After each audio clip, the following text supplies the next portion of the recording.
Good morning. February 26th.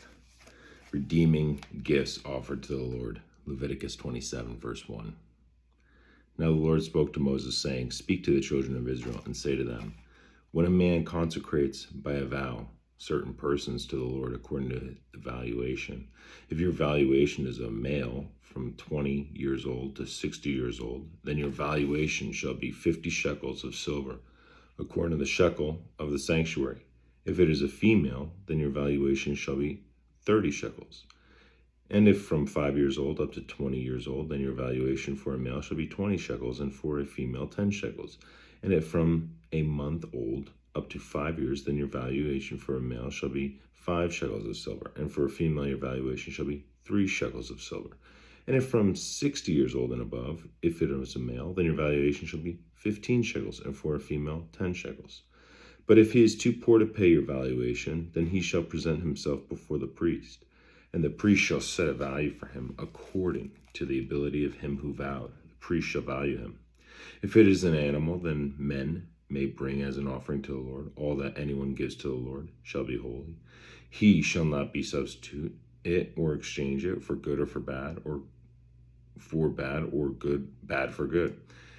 And if he at all exchanges animal for animal, then both it and the one exchanged for it shall be holy. If it is an unclean animal, which they do not offer as a sacrifice to the Lord, then he shall present the animal before the priest. And the priest shall set a value for it, whether it is good or bad. As you, the priest, value it, so it shall be. But if he wants at all to redeem it, then he must add 1/5 to your valuation. And when a man dedicates his house to be holy to the Lord, then the priest shall set a value for it, whether it is good or bad. As the priest values it, so it shall stand. If he who dedicated it wants to redeem his house, then he must add 1/5 of the money of your valuation to it, and it shall be his.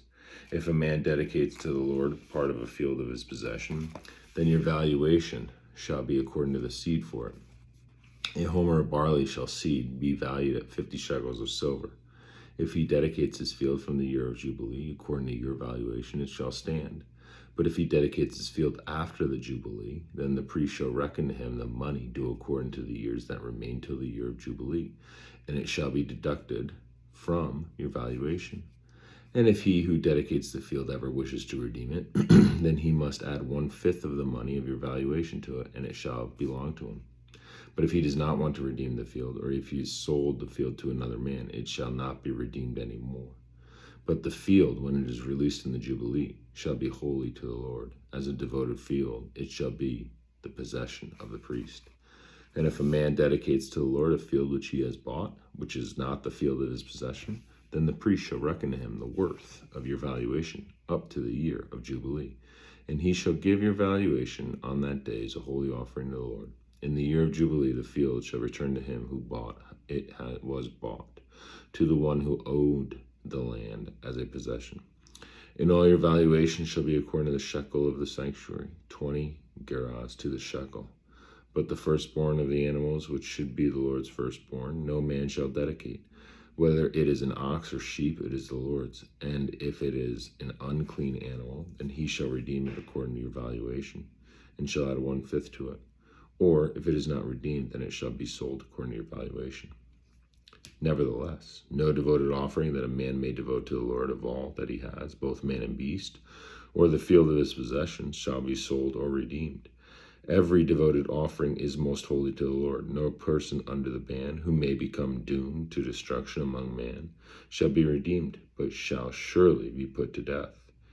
And all the tithe of the land, whether of the seed or of the land or of the fruit of the tree, is the Lord's. It is holy to the Lord. If a man wants at all to redeem any of his tithe, he shall add 1/5 to it. And concerning the tithe of the herd of the flock, or whatever passes under the rod, the 10th one shall be holy to the Lord. He shall not inquire whether it is good or bad, nor shall he exchange it. And if he exchanges it at all, then both it and the one exchanged for it shall be holy. It shall not be redeemed. These are the commandments which the Lord commanded Moses for the children of Israel on Mount Sinai. 1 month after the tabernacle was completed, the Lord told Moses to take a census. Numbers 1. Now the Lord spoke to Moses in the wilderness of Sinai in the tabernacle of meeting on the first day of the second month, in the second year after they had come out of the land of Egypt, saying, Take a census of all the congregation of the children of Israel by their families, by their father houses, according to the numbers of the names, every male individual from 20 years old and above. All who are able to go to war in Israel, you and Aaron shall number them by their armies. And with you there shall be a man from every tribe, each one of his head of his father's house. These are the names of the men who shall stand with you. From Reuben, Eleazar the son of Shedar. From Simon, Shmuel the son of Zeradah. From Judah, Nashon the son of Abinadab. Again, I've said this before in the past. If I mispronunciate, it is no disrespect. Lord, forgive me. I'm just bad at pronunciations. From Issachar, Nathaniel the son of Zur. From Zebulun, Eliab the son of Helon. From the sons of Joseph. From Ephraim, Elishama the son of Amminhad. From Manasseh, Gamaliel the son of Pedazar. From Benjamin, Abidan the son of Gideoni. From Dan, Ahiezer the son of Ammishaddai. From Asher, Pagiel the son of Okran. From Gad, Eliphisa the son of Duel. From Naphtali, Ahiri the son of Enon. These were chosen from the congregation, leaders of their fathers' tribes, heads of the divisions in Israel.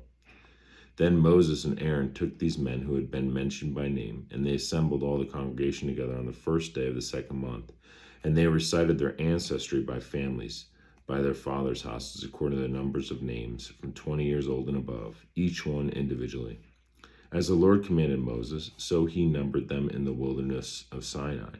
Now the children of Reuben, Israel's oldest son, their genealogies by their families, by their father's house, according to the numbers of their names, every male individually, from 20 years old and above, all who were able to go to war.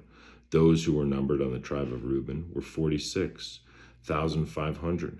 From the children of Simeon, their genealogies by their family, by their father's house, of those who were numbered according to the number of names, every male individual from 20 years old and above, all who were able to go to war. Those who were numbered of the tribe of Simeon were 59,300. From the children of Gad, their genealogies by their families, by their father's house, according to the number of names, from 20 years old and above, all who were able to go to war. Those who were numbered of the tribe of Gad were 45,650. From the children of Judah, their genealogies by their family, by their father's house, according to the number of their names, from 20 years old and above, all who were able to go to war. Those who were numbered of the tribe of Judah were 74,600. From the genealogies of Issachar, their genealogies by their family, by their father's house, according to the number of their names, from 20 years old and above, all who were able to go to war. Those who were numbered on the tribe of Issachar were 54,400. From the children of Zebulun, their genealogies by their families, by their father's house, according to the number of names, from 20 years old and above, all who were able to go up to war. Those who were numbered of the tribe of Zebulun were 57,400. From the sons of Joseph, the children of Ephraim, their genealogies by their families, their father's house, according to the number of names, from 20 years old and above, all who were able to go to war. Those who were numbered of the tribe of Ephraim were 40,500. From the children of Manasseh, their genealogies by their family, by their father's house, according to the number of names, from 20 years old and above, all who were able to go to war. Those who were numbered of the tribe of Manasseh were 32,200. From the children of Benjamin, their genealogies by their families, by their father's house, according to the number of names, from 20 years old and above, all who were able to go to war. Those who were numbered of the tribe of Benjamin were 35,400.